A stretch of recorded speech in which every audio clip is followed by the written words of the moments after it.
আমরা 5ই আগস্ট দ্বিতীয় স্বাধীনতা পেলাম। আমার আপনার উপর অনেকগুলো দায়িত্ব রয়েছে। আমরা যদি কোরআনুল কারীমের আলোকে বক্তব্য দেই, আল্লাহ রাব্বুল আলামিন আলে ইমরান 103 নম্বর আয়াত 4 নম্বর পারা 2 নম্বর পৃষ্ঠা আল্লাহ পাক বলেন, ওয়া'তাসিমু বিহাবলিল্লাহি জামিআন ওয়া লা তাফাররাকু। আল্লাহু আকবার। আল্লাহ তাআলা বলেন, ওয়া'তাসিমু বিহাবলিল্লাহ, তোমরা আল্লাহর রজ্জুকে আঁকড়ে ধরো, জামিআ একসাথে, ওয়া লা তাফাররাকু, তোমরা ভাগ হয়ে যেও না, তোমরা আলাদা আলাদা হয়ে যেও না। ওয়াযকুরু নি'মাতাল্লাহি আলাইকুম, তোমরা রব্বে কারীমের সেই নিয়ামতের কথা স্মরণ করো। ইয কুনতুম আ'দাআন ফাআল্লাফা বাইনা কুলুবিকুম, তোমরা তো এমন ছিলা, তোমাদের ভিতরে শত্রুতা ছিল, তোমাদের ভিতরে সম্পর্ক ভালো ছিল না।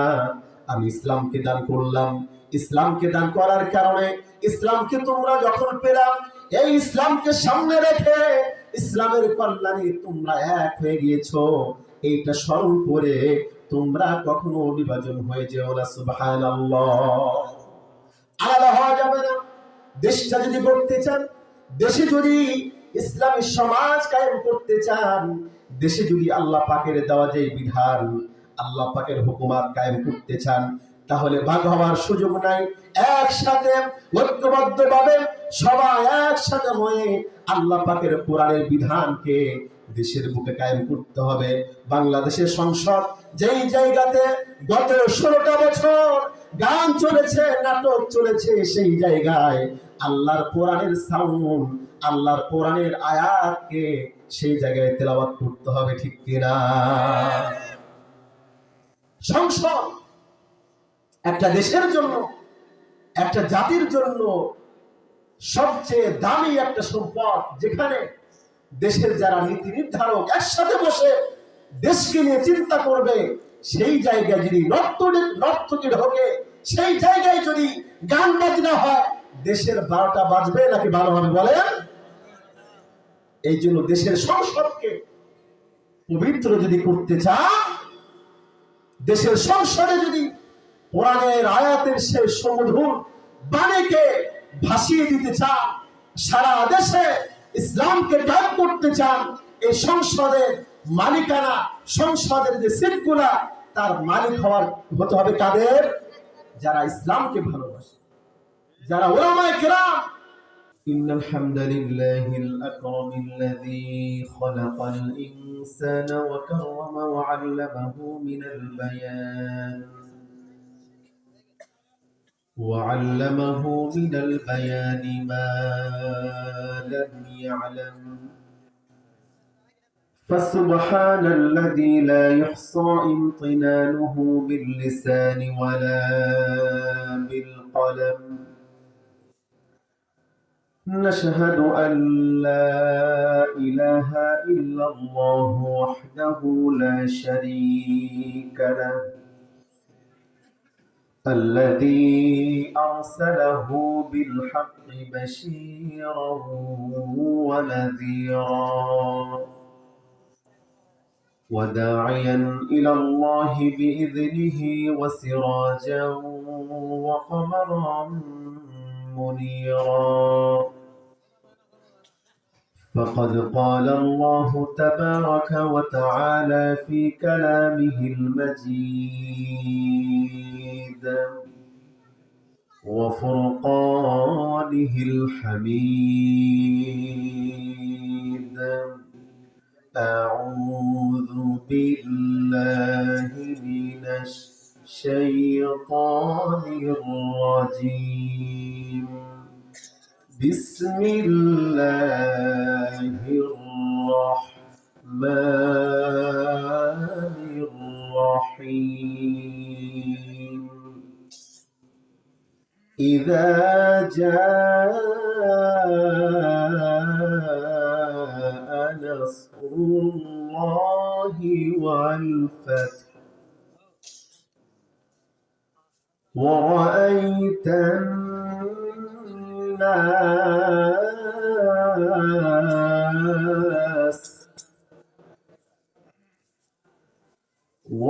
رأيت الناس يدخلون في دين الله أفواجا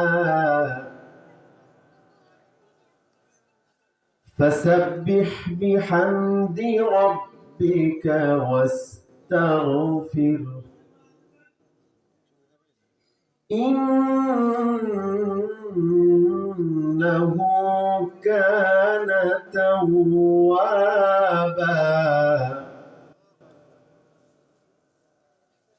الله أكبر بسم الله الرحمن الرحيم إن الله وملائكته يصلون على النبي يا أيها الذين آمنوا صلوا عليه وسلموا تسليما اللهم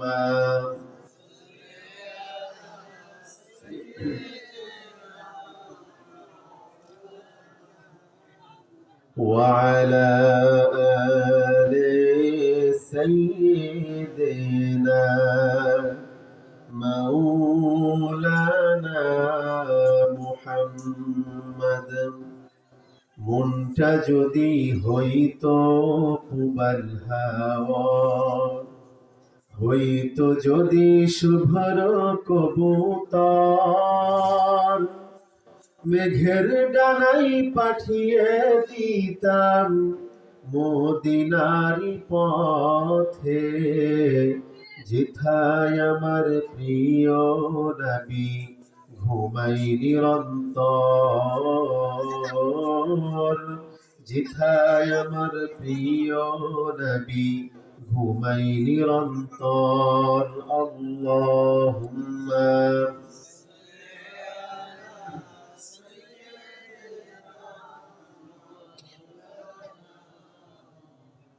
وعلى آل سيدنا مولانا محمد رسول আমার ভালোবাসা রসুল আমার আলো আশা রসুল আমার প্রেম বিরহের মূল আলোচনা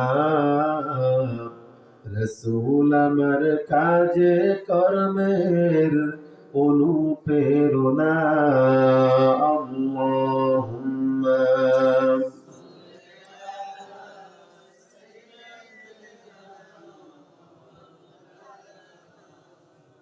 وعلى آل سيدنا مولانا محمد بلغ العلا بكماله كشف الدجى بجماله حسنة جميع خصاله صلوا عليه وآله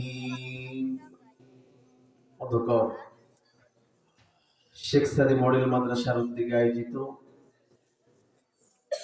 প্রথম বার্ষিক তাফসীর কোরআন মাহফিলের সম্মানিত সুযোগ্য সভাপতি আলহাজ মোহাম্মদ আলতাফ হোসেন পরামানিক,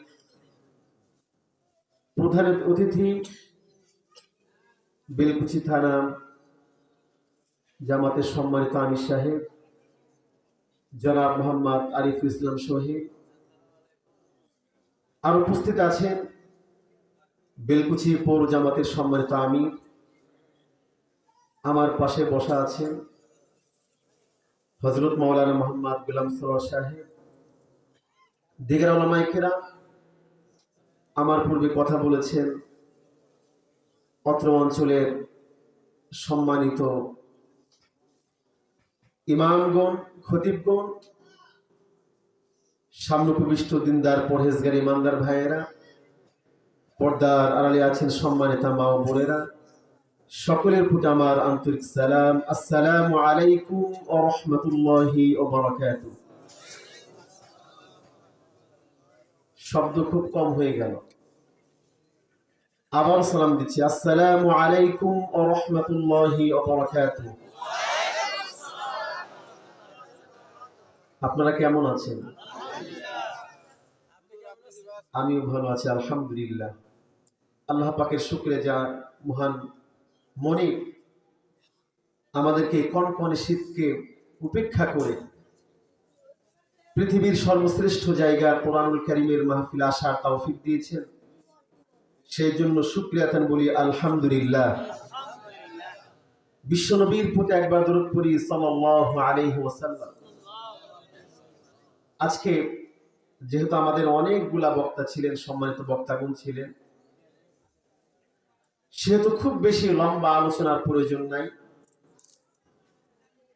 আজকে আমরা যে সূরা পড়েছি মোটামুটি সবাই পারি, তাই না? সূরাতুন নাসর কোরআনুল কারীমের 110 নম্বর সূরা, 30 নম্বর পারার একদম শেষ পর্যায়ে। এটা সবাই জানে, যারা মা বোনেরা আছেন, আপনারা আছেন, কম বেশি সকলের মুখস্থ।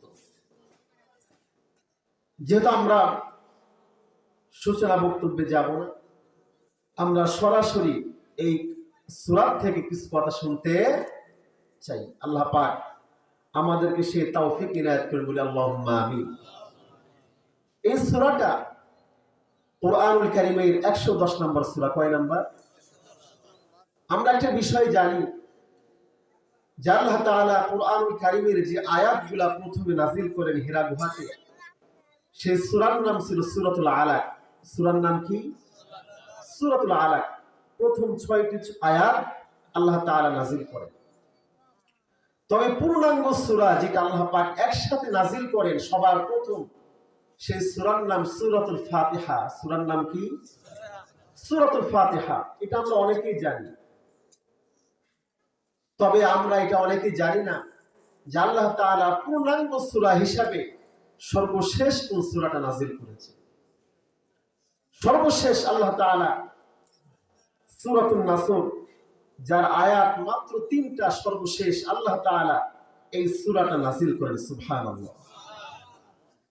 এই সূরাটা যে প্রেক্ষাপট, শানে নুজুল, যেটা বিশ্বনবী সাল্লাল্লাহু আলাইহি ওয়াসাল্লাম যখন বিদায় হজের আরাফার ময়দানে সে ঐতিহাসিক বক্তব্য দিচ্ছিলেন, ভাষণ দিচ্ছিলেন, ভাষণ চলাকালে বক্তব্য যখন দিচ্ছিলেন, আল্লাহ তাআলা ওই সময়টাতে সর্বশেষ পূর্ণাঙ্গ সূরা হিসাবে সূরাতুন নাসর আল্লাহ পাক নাযিল করেন। সুবহানাল্লাহ। এই সূরাটা নাযিল হওয়ার পরে আল্লাহর রাসূল দুনিয়াতে মাত্র 3 মাস কয়েকদিন বেঁচে ছিলেন। কয় মাস? 3টা মাস। যেহেতু সর্বশেষ পূর্ণাঙ্গ সূরা, সেহেতু এর তাৎপর্য অনেক বেশি গুরুত্বপূর্ণ আমাদের জন্য। একটা জাতি হিসেবে, মুসলিম উম্মাহ হিসেবে এইটার ব্যাখ্যা জানা, এইটার শিক্ষা জানা, এটা আমাদের জন্য আবশ্যক। এই সূরা যখন নাযিল হয়, বিশ্বনবী সাল্লাল্লাহু আলাইহি ওয়াসাল্লাম যখন তেলাওয়াত করে শোনালেন, সাহাবায়ে কেরামদের ভিতর যারা বিচক্ষণ ছিলেন তারা বুঝতে পারলেন যে আল্লাহর রাসূল দুনিয়াতে আর খুব বেশি দিন থাকবেন না। আমার ভাইয়েরা, বিশ্বনবী জনাবে মুহাম্মদুর রাসূলুল্লাহ সাল্লাল্লাহু আলাইহি ওয়াসাল্লাম আপন স্ত্রী উম্মে হাবিবা রাদিয়াল্লাহু তাআলা আনহার কাছে বললেন, এই যে সূরা নাযিল হয়েছে, এই নাযিল হওয়ার পরে আল্লাহ তাআলা পৃথিবীতে আমাকে আর খুব বেশি দিন রাখবেন না, দুনিয়া থেকে বিদায় নিতে হবে। আল্লাহ তাআলা যেই দায়িত্ব দান করেছিলেন, সেই দায়িত্ব শেষের দিকে। আল্লাহ তাআলা এই পৃথিবীতে আর খুব বেশি দিন আমাকে রাখবেন না। হযরত ফাতিমা রাদিয়াল্লাহু তাআলা আনহা যখন এই বক্তব্য শুনতে পেলেন, ওজরে কান্না শুরু করে দিলেন, চোখ দিয়ে টপ টপ করে পানি গড়ে পড়তেছিল। আল্লাহর রাসূল সাল্লাল্লাহু আলাইহি ওয়াসাল্লাম হযরত ফাতিমা রাদিয়াল্লাহু তাআলা আনহাকে ডেকে বললেন, ও আমার সন্তান, কলিজার টুকরা, আমার কন্যা, ও আমার কন্যা, কান্না করবা না, টেনশনের কোনো কারণ নাই। আমি যখন দুনিয়া থেকে বিদায় নিব, আল্লাহ পাক যখন দুনিয়ার হায়াত শেষ করে দিবেন, কবর জগতে যার সাথে আমার সবার আগে সাক্ষাৎ হবে তিনি হলা তুমি আমার কন্যা ফাতেমা। সুবহানাল্লাহ। ফাতেমা রাদিয়াল্লাহু তাআলা আনহা এই কথা শুনে হেসে দিলেন। আমরা মৃত্যুর কথা শুনলে কি বলি? ইন্না লিল্লাহ পরি দুঃখ পাই, মনটা ভারাক্রান্ত হয়ে যায় যে আরেকটু যদি বাঁচতে পারতাম। কিন্তু ফাতেমা রাদিয়াল্লাহু তাআলা আনহা কি বললেন? মুখে হাসি নিয়ে আলহামদুলিল্লাহ বললেন। তার মানে হলো তার কাছে আল্লাহর রাসূলের সান্নিধ্য সবচেয়ে বেশি দামি ছিল। আমার ভাইয়েরা, সূরাতুন নাসর আল্লাহ তাআলা যখন নাযিল করলেন, ওই সময়টাতে প্রখ্যাত সাহাবা হযরত আব্দুল্লাহ ইবনে আব্বাস রাদিয়াল্লাহু তাআলা আনহু তখনও ছোট্ট বালক, কিন্তু আল্লাহ তাআলা তাকে এত মেধা দিয়েছিলেন, এত জ্ঞান দিয়েছিলেন। বিশ্ব নবী জনাবে মুহাম্মদুর রাসূলুল্লাহ সাল্লাল্লাহু আলাইহি ওয়াসাল্লাম একদিন টয়লেটে গেলেন, ইস্তিনজা করতে গেলেন। পানির অভাব, পানি নেওয়ার সেই সুযোগটা হয় নাই, হয়তোবা ভুলে গিয়েছেন। এদিকে হযরত আব্দুল্লাহ ইবনে আব্বাস ছোট্ট বালক, ছোট্ট মানুষ, তিনি ভাবলেন আমার ভাই বিশ্বনবী জনাবে মুহাম্মদুর, আমার ভাতিজা বিশ্বনবী মুহাম্মদুর রাসূলুল্লাহ সাল্লাল্লাহু আলাইহি ওয়াসাল্লাম সম্মানিত মানুষ, কিন্তু পানি নিয়ে যেহেতু টয়লেটে যান নাই, ইস্তিনজায় যান নাই, ছোট্ট মানুষ, কিছু পানি তার যে বদনি ছিল এইটার ভিতরে নিয়ে, বর্তনটা নিয়ে বিশ্বনবী জনাবে মুহাম্মদুর রাসূলুল্লাহ সাল্লাল্লাহু আলাইহি ওয়াসাল্লামের পিছনে রেখে দিলেন। বিশ্বনবী যখন ইস্তিনজা সারলেন, পানির জন্য যখন পিছনে তাকালেন, দেখতে পেলেন এই যে বদনির ভিতরে পানি রয়েছে, আর দূরেই হযরত আব্দুল্লাহ ইবনে আব্বাস রাদিয়াল্লাহু তাআলা দাঁড়িয়ে আছেন। সুবহানাল্লাহ। আল্লাহর রাসূল খুশি হয়ে গেলেন। ছোট্ট একজন বালক, তার কেমন চিন্তা চেতনা, তার ভিতরে কতটাই বড়দের প্রতি সম্মান। বিশ্বনবী তখন দোয়া পড়লেন, আল্লাহুম্মা ফাক্কিহু ফিদ্দিন ওয়া আল্লিমহু তাওয়িল।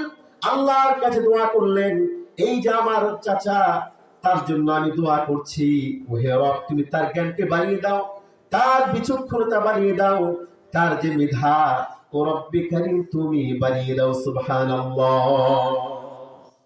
আব্দুল্লাহ ইবনে আব্বাস যদিও ছোট মানুষ, কিন্তু বিশ্ব নবীর সান্নিধ্যে থাকার কারণে ইসলামের এত জ্ঞান অর্জন করেছিলেন, যাকে ইসলামের সর্বশ্রেষ্ঠ মুফাসসির বলা হয়। সুবহানাল্লাহ। মানুষ কিন্তু ছোট ছিলেন। তো এই সূরা আল্লাহ তাআলা যখন নাযিল করলেন, বদরি সাহাবী যারা বয়স্ক সাহাবা ছিলেন, যারা বদর যুদ্ধে অংশগ্রহণ করেছিলেন, তাদের মিলন মেলা যেখানে হতো, বৈঠক যেখানে হতো, হযরত ওমর রাদিয়াল্লাহু তাআলা আনহু সেই বৈঠকের ভিতরে ছোট্ট বালক আব্দুল্লাহ ইবনে আব্বাসকে ডাকতেন। তো তারা বড় সাহাবী, বয়স বেশি, তারা ভাবতেন যে আমাদেরও তো ছোট ছোট সন্তান আছে, তাদেরকে তো আমরা আনি না, আব্দুল্লাহ ইবনে আব্বাসকে কেন আনা হয় না? এটা আমাদেরও কথা, যে বড়রা যেখানে থাকে সেখানে আমরা ছোটদেরকে এলাও করি না।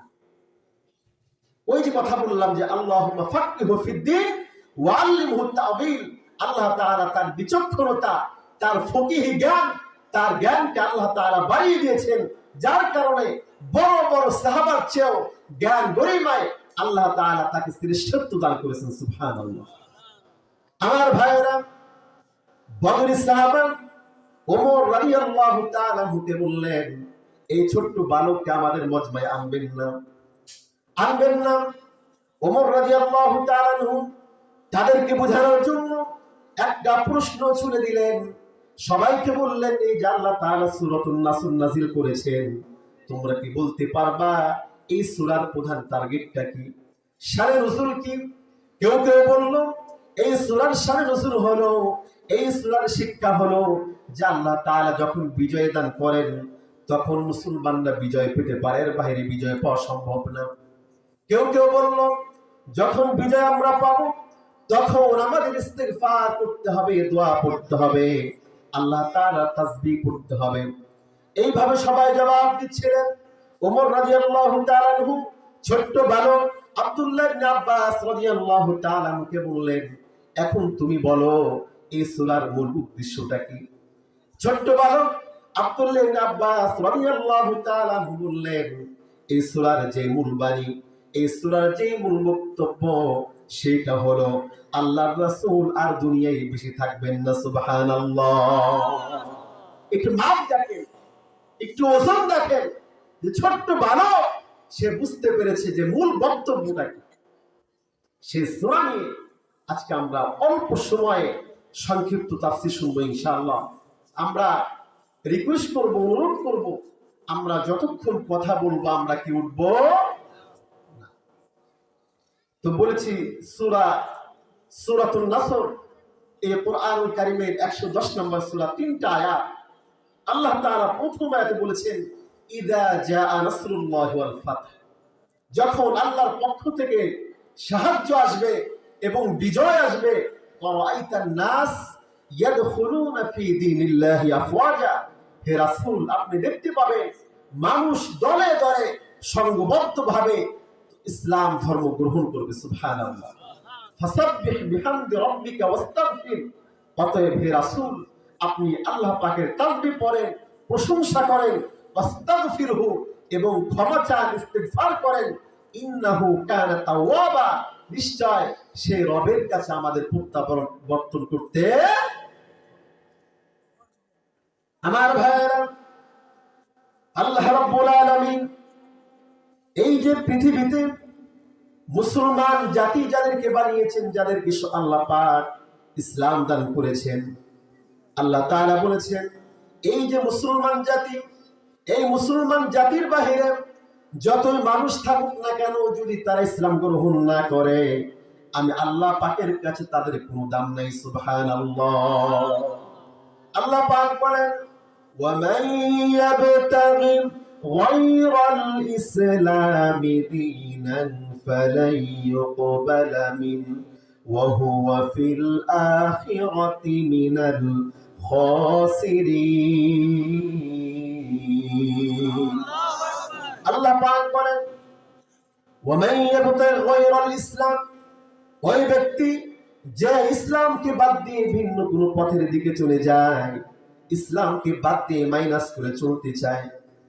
ওয়ামান ইয়াবতাগি গায়রাল ইসলামি দীনান ফালান ইউকবালা মিনহু, সেই ব্যক্তি যতই ভালো কাজ করুক না কেন, যতই দান করুক না কেন, ওই ব্যক্তি যতই মানুষের কাছে প্রিয় হোক না কেন, আল্লাহ পাক বলেন যতই ভালো কাজ করুক না কেন আমি আল্লাহ পাক তার কোন আমলকে কবুল করব না। নাউযুবিল্লাহ। এই জন্য আল্লাহ তাআলা বলেছেন ইদা জাআ নাসরুল্লাহি ওয়াল ফাতহ, এই পৃথিবীতে সাহায্য করার জন্য একমাত্র যিনি আছেন তিনি আমার আল্লাহ। ওয়াল ফাতহি, এবং বিজয় দান করতে পারেন কেবলমাত্র আল্লাহ। সাহায্য এবং বিজয় আল্লাহ পাক ছাড়া আর কেউ কখনো দিতে পারে। এই যে নসর, এই যে আল্লাহ পাকের সাহায্য, আমরা হয়তোবা যখন আমরা ক্ষমতাবান হই, যখন আমরা সম্পদের মালিক হই, ওই সময়টাতে আমরা আমাদের রবকে ভুলে যাই। আমাদের ঈমানী শক্তি এতটাই দুর্বল হয়ে পড়ে যে আমাদের সবকিছুতে যে আল্লাহ পাকের একচ্ছত্রীয় আধিপত্য, আল্লাহ পাক সবকিছু নিয়ন্ত্রণ করেন, এইটা আমরা অনেক সময় ভুলে যাই। আমার ভাইয়েরা, আল্লাহ রাব্বুল আলামিন এই যে মানুষকে যখন সাহায্য করেন, বিজয় দান করেন, এই বিজয় তখন কেবলমাত্র তাদের জন্য সম্ভব, তারা বিজয় পেতে পারে। আর যদি আল্লাহ রাব্বুল আলামিন বিজয় না দান করেন, আল্লাহ পাক রব্বুল আলামিন যদি সাহায্য না করেন, ওই জাতি কখনো বিজয়ী শক্তি হতে পারে। বিজয়ী শক্তি হয়তো আপনারা অনেকে বুঝতে পেরেছেন এই সূরাটা সামনে কেন আল্লাহ বাংলাদেশের বর্তমান যে প্রেক্ষাপট, as a nation we are facing very critical moment, জাতি হিসাবে খুব কঠিন সময় আমরা পার করছি, ঠিক কিনা বলুন? এই যে জুলাই বিপ্লব, আগস্টের 5 তারিখের পরে আমরা অনেকটাই চাপের মুখে আছি যে এই দেশটাকে গড়তে হবে, সামনে অগ্রসর হতে হবে। মুসলিম জাতি হিসেবে ইসলামের তাহজিব তামাদ্দুন সামনে রেখে মুসলমান জাতি হিসেবে সামনে অগ্রসর হওয়াই এটাই আমাদের মূল লক্ষ্য, ঠিক কিনা বলুন? কারণ গত 16টা বছর বাংলাদেশ সরকার যারা নিয়ন্ত্রণ করেছে, যারা বাংলাদেশকে নেতৃত্ব দিয়েছে, তাদের মূল এজেন্ডা ছিল চুরি করা, লুটপাট করা আর ইসলামকে ধ্বংস করা, ঠিক কিনা বলুন? সেই জায়গা থেকে যখন আল্লাহ পাক বিজয় দান করেছেন, প্রত্যেকটা মুসলমানের জন্য খুবই গুরুত্বপূর্ণ যে আমরা বিজয়টা পেয়ে আমি কোন পদক্ষেপটা নিলাম, আমার কার্যটা কি হলো, আমি দেশের জন্য কতটা অবদান রাখলাম, এটা আল্লাহর কাছে জবাবদিহি করতে হবে। আমার ভাইয়েরা, আল্লাহ তাআলা এরপরে বলেন ওয়ারাআইতান নাসা ইয়াদখুলুনা ফি দীনিল্লাহি আফওয়াজা। আল্লাহু আকবার। আল্লাহ তাআলা বলেন যখন বিজয় আসবে, যখন আল্লাহ পাকের পক্ষ থেকে সাহায্য নাযিল হবে, আপনি দেখতে পাবেন হে আমার রাসূল, ওয়ারাআইতান নাসা ইয়াদখুলুনা ফি দীনিল্লাহি আফওয়াজা, মানুষগুলো দলে দলে সব কিছু বাদ দিয়ে, সব ধর্ম ত্যাগ করে তারা ইসলামের দিকে ধাবিত হবে, তারা সকলেই মুসলমান হয়ে যাবে। আমার ভাইয়েরা, মক্কা বিজয় যখন হলো, আল্লাহর রাসূল বিশ্ব নবী জনাবে মুহাম্মদুর রাসূলুল্লাহ সাল্লাল্লাহু আলাইহি ওয়াসাল্লাম মক্কা যখন ছাড়লেন খুব ব্যথিত মন নিয়ে, মর্মাহত হয়ে, যেই দেশে তিনি জন্মগ্রহণ করেছেন, যেই দেশে বড় হয়েছেন, যে মাটির গন্ধ শুকেছেন, সেই মাটি ত্যাগ করে মদিনার উদ্দেশ্যে রওনা হতে হচ্ছে ইসলামের স্বার্থে, ইসলামের তাবলীগের জন্য, ইসলামের দাওয়াত প্রচার করার জন্য। আল্লাহর রাসূল যখন মক্কা ছাড়লেন, বারবার মদিনায় যাইতেছিলেন আর চোখটা বারবার ফিরাচ্ছিলেন, মাথা ঘোরাচ্ছিলেন, চোখ দিয়ে টপ টপ করে পানি পড়তেছিল, আর মনে মনে এই কথাই বলতেছিলেন, ও মক্কা, তোমাকে আমি অনেক বেশি ভালোবাসি, অনেক মায়া তোর জন্য, অনেক ভালোবাসি তোকে, কিন্তু তোর দুষ্ট ছেলেরা, দুষ্ট লোকেরা এই মক্কার জমিনে থাকতে দিল না, এই জন্য তোকে ছেড়ে মদিনায় রওনা হলাম। সুবহানাল্লাহ। আমার ভাইরা, এত আবেগের জায়গা, এত ভালোবাসার জায়গা। আল্লাহর রাসূল যখন মাত্র 10টা বছর পরে মক্কায় ফেরত এলেন, মক্কায় যখন বিজয় বেশে ফেরত আসলেন, আল্লাহ তাআলা ওই প্রেক্ষাপটে এই সূরাটা নাযিল করেছেন। আল্লাহর রাসূল যখন মক্কা বিজয় করলেন, আশেপাশের যে গোত্রগুলা ছিল, যে গোষ্ঠীগুলা ছিল, সব মানুষগণ আল্লাহর রাসূলের হাতে হাত দিয়ে ইসলাম ধর্ম গ্রহণ করলেন। সুবহানাল্লাহ, লিল্লাহি তাকবীর। আফওয়াজা, আপনি দেখবেন দলে দলে তারা ইসলাম গ্রহণ করবে। তাই হয়েছিল মক্কা বিজয়ের পরে খুব অল্প সময়ের ভিতরে মক্কা আরব উপদ্বীপের যত মানুষ ছিলেন, সব মানুষ, সব পৌত্তলিকতা বাদ দিয়ে, শিরক বাদ দিয়ে এক আল্লাহকে বিশ্বাস করে মুমিন বান্দা হিসেবে পরিণত হয়ে যায়। সুবহানাল্লাহ। এখন বলি, এই যে বিজয়টা আল্লাহ পাক দান করলেন, আমরা কি করতাম বিজয় যদি হয়ে যায়? ছোট্ট একটা মেম্বারশিপ, চেয়ারম্যানশিপ, মেম্বার হলে, চেয়ারম্যান হলে যখন আমরা বিজয়ী হই, অস্থির অবস্থা, কি করব কি না করব হুঁশ নাই, অথচ বেতন মাসে 8,000 টাকা। কয় টাকা? আরে ভাই, গার্মেন্টসে যাবেন, যারা একদম ছোট পোস্টে চাকরি করে, সেও মাসে 20,000 টাকা ইনকাম করে। কয় টাকা? আর তুমি মেম্বার কয় টাকা? 8,000 টাকা। বেশি না, তারপরেও এত অস্থিরতা কেন? কারণ সে বুঝতে পেরেছে এই চেয়ারে যদি বসতে পারি, অবৈধভাবে বাংলার জনগণের টাকা চুরি করার সুযোগ আসবে। ঠিক কিনা বলো? আল্লাহর রাসূলের সাথে মিলান। এত বড় বিজয় আল্লাহ পাক দান করলেন। একজন লিডার হিসাবে বিশ্বনবী সাল্লাল্লাহু আলাইহি সাল্লাম খুব ঠান্ডা, খুব শান্ত মাথায় সব নিয়ন্ত্রণ করছে।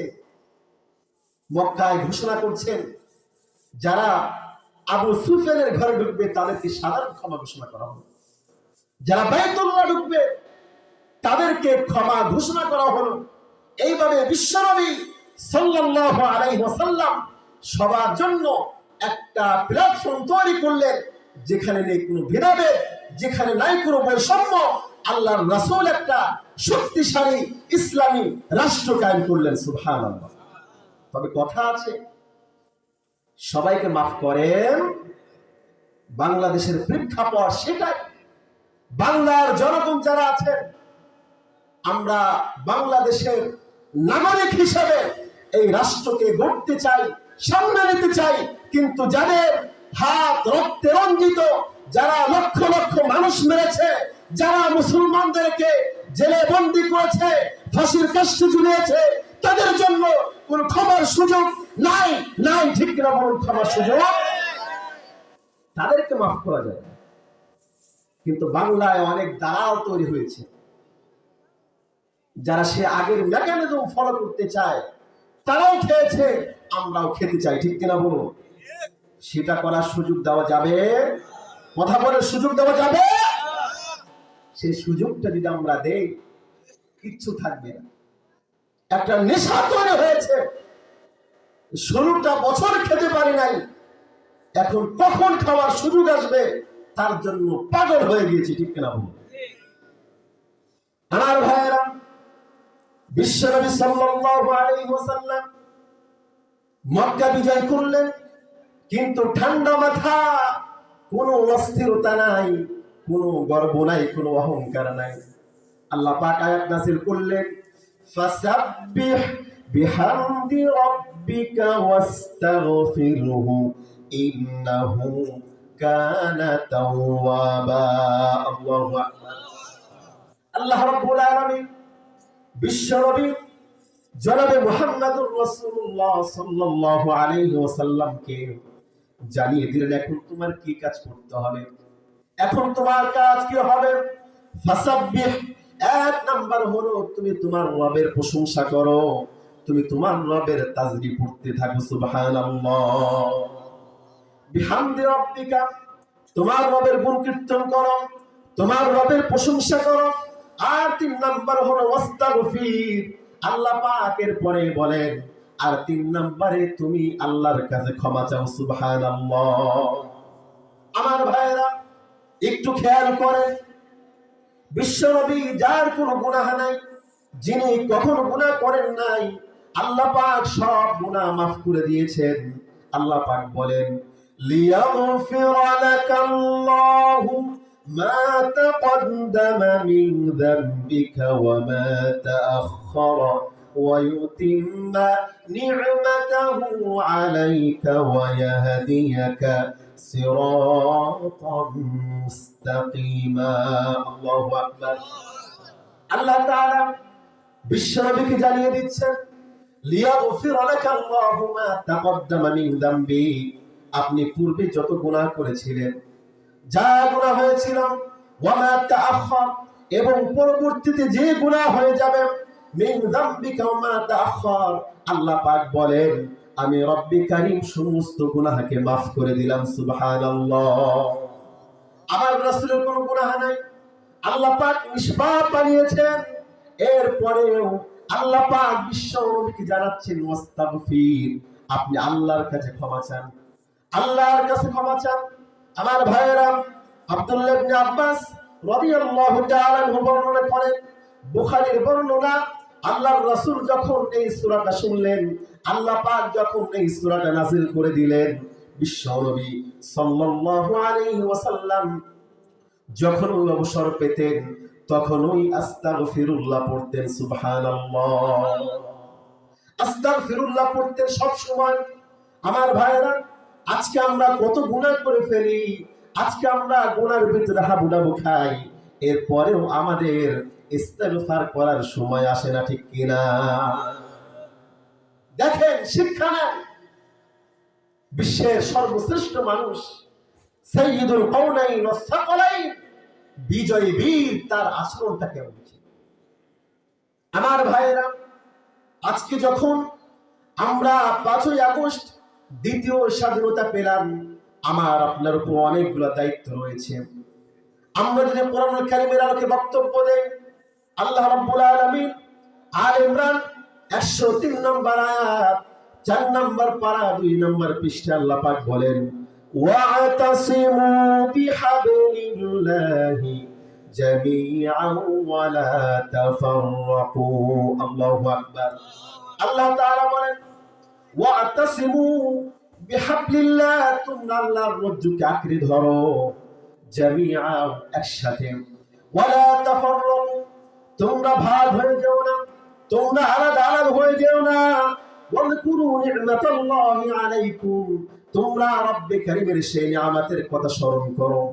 ইয কুনতুম আ'দাআন ফাআল্লাফা বাইনা কুলুবিকুম, তোমরা তো এমন ছিলা, তোমাদের ভিতরে শত্রুতা ছিল, তোমাদের ভিতরে সম্পর্ক ভালো ছিল না। আমি ইসলামকে দান করলাম, ইসলামকে দান করার কারণে, ইসলামকে তোমরা যখন পেলাম, এই ইসলামকে সামনে রেখে ইসলামের কল্যাণে তোমরা এক হয়ে গিয়েছো। এইটা স্মরণ করে তোমরা কখনো বিভাজন হয়ে যেও না। সুবহানাল্লাহ। আলাদা হওয়া যাবে না। দেশটা যদি করতে চান, দেশে যদি ইসলামী সমাজ কায়েম করতে চান, দেশে যদি আল্লাহ পাকের দেওয়া যে বিধান, আল্লাহ পাকের হুকুমাত কায়েম করতে চান, তাহলে ভাগ হওয়ার সুযোগ নাই। একসাথে ঐক্যবদ্ধভাবে সবাই একসাথে হয়ে আল্লাহ পাকের কোরআনের বিধানকে দেশের বুকে কায়েম করতে হবে। বাংলাদেশের সংসদ যেই জায়গাতে গত 16টা বছর গান চলেছে, নাটক চলেছে, সেই জায়গায় আল্লাহর কোরআনের সাউন্ড, আল্লাহর কোরআনের আয়াতকে সেই জায়গায় তেলাওয়াত করতে হবে, ঠিক কিনা? সংসদ একটা দেশের জন্য, একটা জাতির জন্য সবচেয়ে দামি একটা সম্পদ, যেখানে দেশের যারা নীতি নির্ধারক একসাথে বসে দেশকে নিয়ে চিন্তা করবে, সেই জায়গায় যদি নর্তকী ঢোকে, সেই জায়গায় যদি গান বাজনা হয়, দেশের 12টা বাজবে নাকি ভালো হবে বলেন? এই জন্য দেশের সংসদকে পবিত্র যদি করতে চান, দেশের সংসদে যদি কোরআনের আয়াতের সেই সমধুর বাণীকে ভাসিয়ে দিতে চান, সারা দেশে ইসলামকে কায়েম করতে চান, এই সংসদের মালিকানা, সংসদের যে সিটগুলা, তার মালিক হতে হবে কাদের? যারা ইসলামকে ভালোবাসে, যারা উলামায়ে কেরাম। আপনারা একটু চিন্তা করেন, এই গ্রামে যদি আপনি খেয়াল করেন, এই উপজেলায় যদি খেয়াল করেন, বড় বড় যত পাপের কাজ কারা করছে, জেলখানায় কারা বেশি আটক হচ্ছে, কারা চুরি ডাকাতি বদমাইশি করে, সেখানে উলামায়ে কেরামদের কি কম পাবে? অথচ আপনারা 100 টাকা, 500 টাকা, 1000 টাকার বিনিময়ে আপনার ভোটটা বিক্রি করে দেন, আপনি চোর ডাকাতকে ভোট দেন, ঠিক কিনা বলুন? আর সেটা করা যাবে না। বাংলাদেশকে যদি গড়তে হয়, বাংলাদেশকে যদি সামনে আগাতে হয়, এই দেশটাকে সোনার বাংলা, কোরআনের বাংলা যদি করতে হয়, তাহলে আপনার মূল্যবান ভোট দিয়ে যারা ইসলামকে ভালোবাসে, কোরআনকে ভালোবাসে, তাদেরকে ভোট দিয়ে নির্বাচিত করে দেশটাকে সামনে আগাতে হবে, ঠিক কিনা বলবেন ভাইরা আমার? যে কথা বলতেছিলাম, আল্লাহ তাআলা বিশ্বনবীকে শিখাচ্ছেন, যখন তোমরা বিজয়ী হবা, তখন তোমার আচরণটা কি হবে? আমার ভাইয়েরা, 1 নম্বর পয়েন্ট বললাম, এই দেশটাকে যদি গড়তে হয়, তাহলে ঐক্যবদ্ধ হতে হবে, কোরআনের মাধ্যমে ঐক্যবদ্ধ হতে হবে। কোরআন যেমন বলেন, আদান ফাআল্লাফা বাইনা কুলুবিকুম ফাআসবাহতুম বিনি'মাতিহি ইখওয়ানা। আল্লাহ পাক বলেছেন, এই যে ইসলাম দান করলাম, ইসলাম দান করার কারণে, ইসলাম পাওয়ার কারণে তোমরা এক জাতি হয়ে গিয়েছো, তোমাদের ভ্রাতৃত্ব বন্ধন তৈরি হয়েছে, তোমরা ভাই ভাই হয়ে গিয়েছো। অতএব তোমরা আলাদা হয়েও না, অতএব তোমরা ভাগ হয়ে যেও না, তোমরা আল্লাহর জন্য ঐক্যবদ্ধ হয়ে যাও। সুবহানাল্লাহ। আমার ভাইয়েরা, দেশটাকে যদি করতে হয়, 2 নম্বরে আমার যে কাজটা হবে সেটা হলো এই দেশের ভিতরে যারা লম্বা সময় যাবত নিগ্রহের শিকার হয়েছে, নির্যাতনের শিকার হয়েছে, ওই সমস্ত মানুষ শব্দ বলার কারণে যারা নির্যাতিত হয়েছে, নিষ্পেষিত হয়েছেন, ওই সমস্ত মানুষের খোঁজ খবর নিতে হবে, তাদেরকে সাহায্য করতে হবে। আল্লাহ রাব্বুল আলামিন বলেন, ওয়ামা লাকুম লা তুকাতিলুনা ফি সাবিলিল্লাহি ওয়াল মুস্তাদআফিনা মিনার রিজালি والنساء والولدان الذين يقولون ربنا أخرجنا من هذه القرية الظالم أهلها واجعل لنا من لدنك وليا واجعل لنا من لدنك نصيرا الله أكبر আল্লাহ রাব্বুল আলামিন বলেন, ওয়ামা লাকুম লা তুকাতিলুনা ফি সাবিলিল্লাহ, তোমাদের কি হয়ে গেল? তোমরা কেন আল্লাহর রাস্তায় জিহাদ করছো না? তোমরা কেন যুদ্ধে লিপ্ত হচ্ছ না? ওয়াল মুস্তাদআফিনা মিনার রিজালি ওয়ান নিসা, ওই সমস্ত নারী পুরুষদের জন্য যারা সব সময় নির্যাতিত হয়েছে, ওয়ান নিসা ওয়াল বিলদানিল্লাযিনা ইয়াকুলুনা রাব্বানা আখরিজনা, ওই সমস্ত লোকেরা যারা নির্যাতনের ভিতরে ছিল, যারা জুলুমের শিকার, ওই সমস্ত নারী পুরুষ সব সময় আল্লাহকে ডাকছে, রব্বানা আখরিজনা মিন হাযিহিল ক্বরিয়া, ওহে আমার রব, এই গ্রাম থেকে, এই লোকালয় থেকে আমাকে বের করে নিয়ে যাও। কারণটা হলো ওয়াজআল লানা মিন লাদুনকা ওয়ালিয়্যা ওয়াজআল লানা মিন লাদুনকা নাসীরা, আমাদের কোনো বন্ধু নাই, আমাদের কোনো এমন ব্যক্তি নাই যে এই ব্যক্তি সাহায্য করতে পারে। ওহে আমার রব, এই অবস্থা থেকে আমাদেরকে পরিত্রাণ দাও। সুবহানাল্লাহ। আল্লাহ তাআলা এই আয়াতে এটাই বোঝাচ্ছেন, আমরা যারা স্বাবলম্বী আছি, আমরা যারা এখন ভালো অবস্থানে আছি, যে সমস্ত নারী পুরুষ কষ্টে আছেন, যারা কষ্টে ছিলেন, যাদের অভাব যেই দিক থেকে অভাব হোক না কেন, আমরা দেশটাকে যদি গড়তে চাই, দেশটাকে সামনে নিতে চাই, তাহলে যারা নিজের রক্ত দিয়ে নিজের আহত হয়ে দেশটাকে সামনে নিয়ে যাচ্ছেন, তাদেরকে আমাদেরকে সাহায্য করতে হবে, ঠিক কিনা? তবে দুঃখের বিষয়, এই জুলাই আন্দোলনে বাংলাদেশের হাজার হাজার তরুণ তাদের রক্ত ঝরিয়েছে, অনেক আহত আছেন, এখনো পা নাই, হাত নাই, চোখ নাই, এমন তো অবস্থায় আমরা অনেকের চিকিৎসা এখনো নিশ্চিত করতে পারি না। আসলে কথা তো সেটাই যে আমরা মুসলমানদের যেই চেতনা, এটা লালন করতে পারি না। বিশ্বনবী মক্কা বিজয় করে আরো নমনীয় হলেন, আর নরম হলেন, কিন্তু আমরা 5ই আগস্টের পরে অনেক কাজ এমন করেছি যেটা করা উচিত হয়নি। রাহাত ফাতে আলী খান অনেকেই চিনেন, পাকিস্তানের জনপ্রিয় সঙ্গীত শিল্পী রাহাত ফাতে আলী খান, তাকে বাংলাদেশে আনা হলো, কয়েকটা গানের বিনিময়ে 5 কোটি টাকা তার পিছনে ব্যয় করা হয়েছে। কয় কোটি? কথা বলবেন, কয় কোটি? এখন আপনাদেরকে প্রশ্ন করি, যে বিজয়টা এত কষ্টের পরে পেলাম, এত রক্ত ঝরে পেলাম, সেই আহতদের চিকিৎসা না করে এই অন্যায় ভাবে টাকা পয়সা যদি অপব্যয় করা হয়, এইটা কি এই সরকারের জন্য ঠিক না ব্যাঠিক? বলেন, কথা বলতে হবে, ঠিক না ব্যাঠিক? আপনার কণ্ঠকে বলিষ্ঠ করেন, যেটা হক সেটা হক বলতে হবে, সরকার যাই হোক, আর যেটা বাতিল সেটাকে বাতিল করতে হবে। কারণ আল্লাহ তাআলা বলেছেন, কুল জাআল হক ওয়া যাহাকাল বাতিল ইন্নাল বাতিলা কানা যাহুকা, সত্য এসেছে, সত্য বিজয় হবে, আর মিথ্যা পরাজিত হয়েছে। মিথ্যা তো বাতিল হওয়ারই জিনিস, ঠিক কিনা বলুন?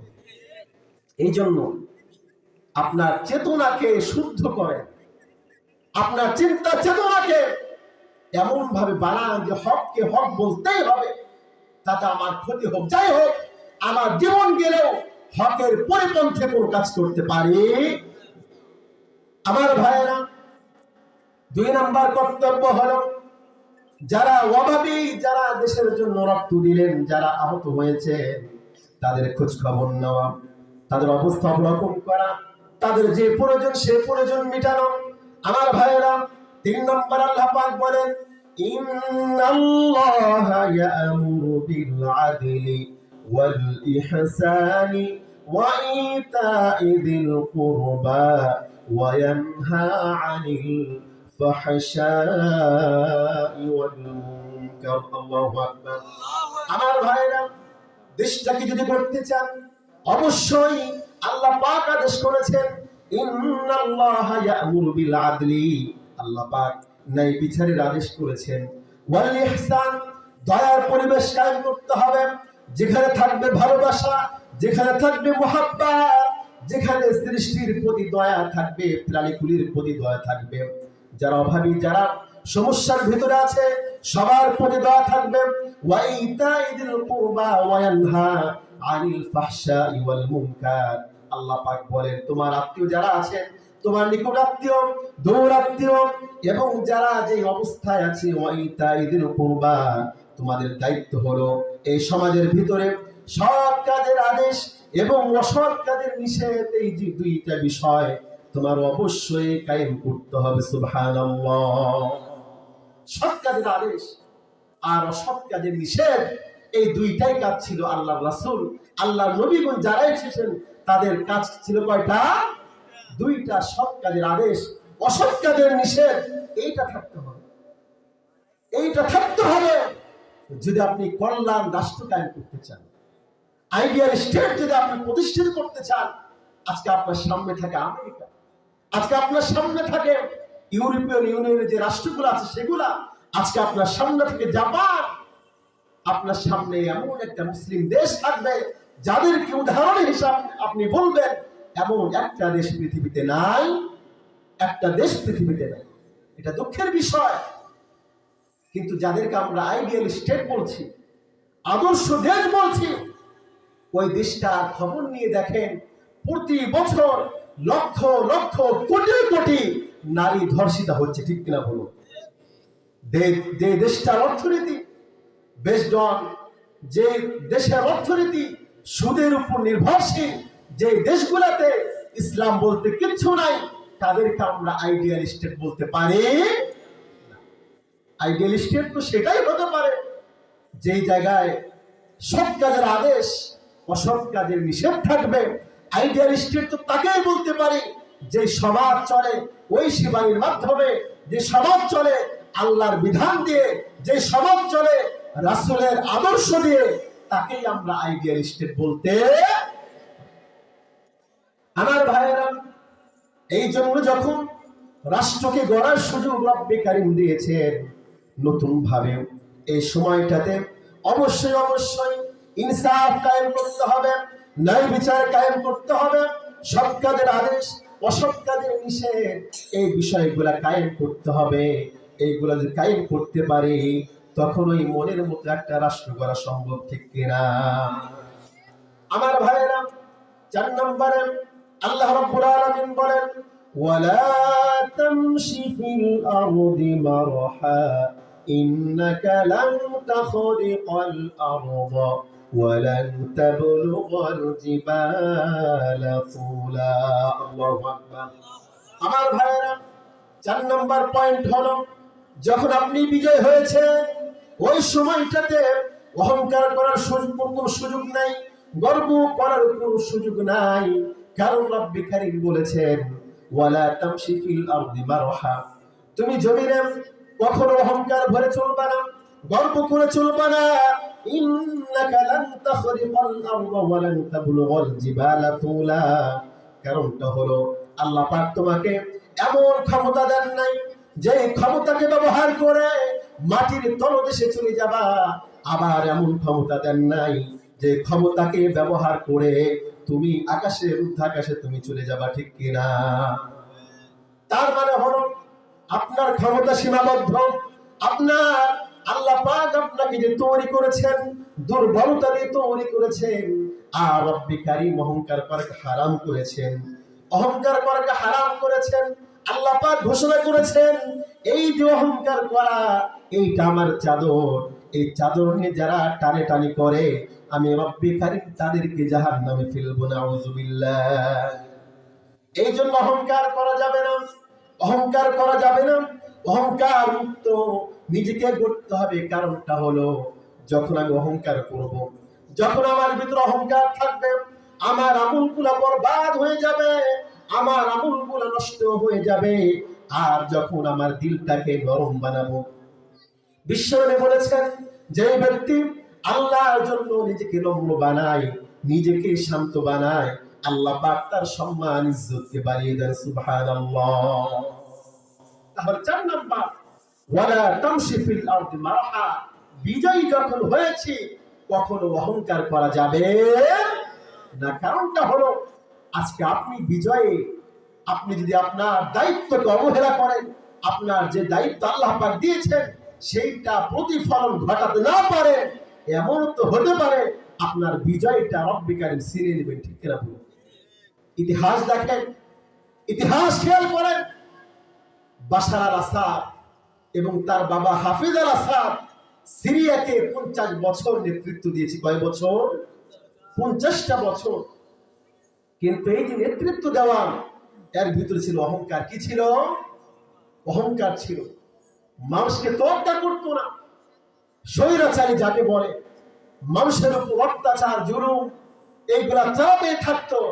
আজকে দেখেন তারা ক্ষমতায় নাই, জনগণ লাথি মেরে বের করে দিয়েছে। আর বাংলাদেশের ইতিহাস কি দেখবো? তারা স্বপ্ন দেখেছিল 2041 সাল পর্যন্ত ক্ষমতা থাকবে। কয় বছর? 41 সাল পর্যন্ত। আজকে 2024 সাল। কত সাল? কয়েকদিন আগেই তো নির্বাচন হয়ে গেল। তারা কখনো কল্পনাও করে নাই, বাংলার মানুষ কল্পনাও করে নাই যে এইভাবে স্বৈরাচার পতন করবে। আল্লামা দিলওয়ার হোসেন সাইদি বলেছিলেন যে মামুর বাড়ি দিল্লি গিয়ে পড়বা, যদি বাংলাদেশের মানুষকে তাদের সঠিক প্রাপ্য না দাও, তাদের উপর যদি সঠিক বিচার না করো, বাংলার জনগণ এমন লাথি মারবে, দিল্লিতে গিয়ে পড়তে হবে। কোথায় পড়তে হবে? আজকের অবস্থা দেখেন, দিল্লিতে সে আছে। ভারতের অনেকগুলা স্টেট আছে, অনেকগুলা অঙ্গরাজ্য আছে, কিন্তু সে আছে কিন্তু দিল্লিতে। কোথায়? দিল্লিতে। শিক্ষা নিতে হবে, শিক্ষা নিতে হবে যে আমরা বাংলাদেশকে এমন ভাবে নেতৃত্ব দিব যেখানে জুলুম থাকবে না। হযরত ওমর রাদিয়াল্লাহু তাআলা আনহুর মতো নেতৃত্ব যখন আমরা দিতে পারবো, ঠিক সেই সময়টাতেই আল্লাহ পাক রহমত, বরকতের দরওয়াজা এই বাংলাদেশের জন্য খুলে দিবেন। সুবহানাল্লাহ। আল্লাহ রাব্বুল আলামিন বলেন, ওয়ালাউ আন্না আহলাল কুরা আমানু ওয়াত্তাকাউ লাফাতাহনা আলাইহিম বারাকাতিন মিনাস সামাই ওয়াল আরদ। আল্লাহু আকবার। আল্লাহ তাআলা বলেন, যদি জনপদের লোকেরা আহলাল কুরআন আমানু ওয়াত্তাকাউ, যদি তারা মুমিন বান্দা হয়, যদি তারা ঈমানদার হয়, আমানু ওয়াত্তাকাউ, এবং রব্বি কারীমকে ভয় করতে পারে, মুত্তাকি বান্দা হতে পারে, আমি আল্লাহ পাক ঘোষণা করলাম আসমানের যত দরওয়াজা আছে সব দরজা আল্লাহ পাক খুলে দিবেন, ওই বান্দাদের উপর রহমত আর বরকত নাযিল করবেন। সুবহানাল্লাহ।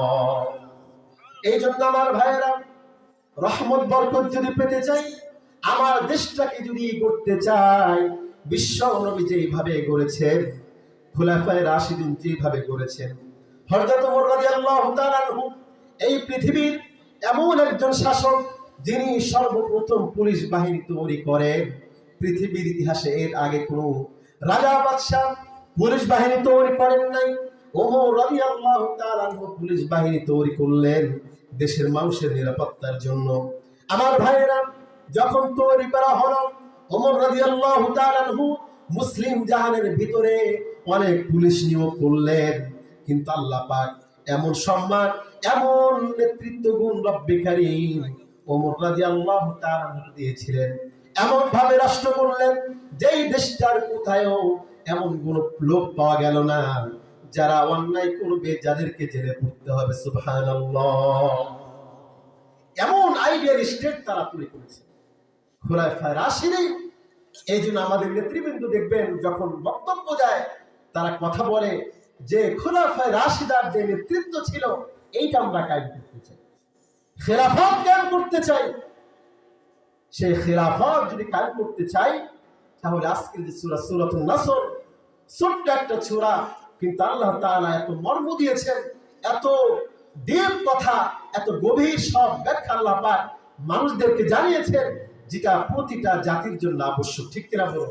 এই আয়াতটা 2 নম্বর আয়াত যদি আপনি খেয়াল করেন, ওয়ারাআইতান নাস, আল্লাহ তাআলা এখানে নাস শব্দ ব্যবহার করেছেন, মানুষদের কথা বলেছেন।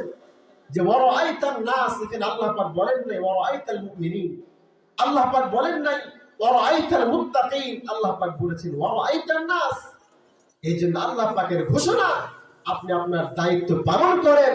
যারা বাম রাম আছে, যারা বেঈমান আছে, আপনি যদি আপনার দায়িত্ব পালন করতে পারেন, তারাও দেখবেন তাদের ধর্ম ত্যাগ করে ইসলাম ধর্মে ছায়াতলে তারাও আশ্রয় গ্রহণ করবে। ঠিক কিনা বলুন?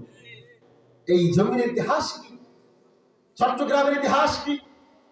একটা সময় বাঙালির অধিকাংশ মানুষ হিন্দু ছিল, কিন্তু আরব বণিক তারা যখন এই দেশে আসলেন, তাদের চরিত্র দেখে, তাদের উত্তম আদর্শিক নমুনা যেটা তারা পেয়েছিলেন, লাকাদ কানা লাকুম ফি রাসূলিল্লাহি উসওয়াতুন হাসানাহ, আল্লাহ তাআলা উত্তম চরিত্রের নমুনা তো বিশ্ব নবীর মাঝেই দিয়েছেন। তারা এই চরিত্র ফলো করে যখন বাঙালির এই দেশে আসলো, যখন এই জমিনে আসলো, তাদের চরিত্র দেখে বাংলার হিন্দুরা মুসলমান হয়েছে। সুবহানাল্লাহ। আজকে আমরা মুসলমান, 90% মুসলমান, তবে চরিত্র যদি হিসাব করেন 10% মুসলমানও খুঁজে পাওয়া যাবে না। নিজেকে পাল্টাতে হবে, নিজেকে বদলাতে হবে, নিজেকে গড়তে হবে, তাহলেই দেশ গড়া সম্ভব। অতএব আজকের যে মূল কথা, সংক্ষিপ্ত বক্তব্যে আমি যা বলেছি, আমি কয়েকটা কথা শেষ করতে চাই। 1 নম্বর হলো, যখন আমরা বিজয়ী হব, যখন আল্লাহ পাকের সাহায্য এবং মদদ আসবে, তখন মানুষরা দলে দলে ইসলামের ছায়াতলে আসবে। আর ওই সময়টাতে আমাদের কর্তব্য হবে বেশি বেশি আল্লাহ পাকের তাসবিহ পড়া, আল্লাহ পাকের প্রশংসা করা এবং ইস্তেগফার করা, এবং নতুন রাষ্ট্র গঠন করার ক্ষেত্রে আমি 4টা কর্মসূচি দিয়েছিলাম কোরআনের আলোকে। 1 নম্বর হলো ওয়াতাসিমু বিহাবলিল্লাহ, আমাদের ঐক্যবদ্ধ হতে হবে, আমাদের আল্লাহর রজুকে আঁকড়ে ধারণ করতে হবে, দলে দলে ভাগ হওয়া যাবে না। 1 নম্বর।